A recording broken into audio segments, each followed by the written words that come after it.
बेटा और बहू अपने कमरे में बातें कर रहे थे। दरवाज़ा खुला होने की वजह से उनकी बातें बाहर बैठे माँ तक पहुँच रही थीं।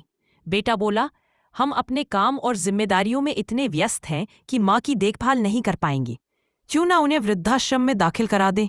वहाँ उनकी अच्छी देखभाल हो जाएगी और हम समय समय पर उनसे मिलने भी जा सकते हैं। ये सुनकर माँ का दिल टूट गया। उनके चेहरे पर निराशा और गहरी उदासी साफ झलक रही थी। लेकिन तभी बहू ने जो कहा उसने माँ का दिल छू लिया। बहू बोली, आप पैसे और काम के पीछे अपनी माँ को अकेला छोड़ने की बात कैसे कर सकते हैं? याद है जब आपके पिता नहीं रहे थे तो माँ ने कितनी मुश्किलों का सामना करके आपको पाला था।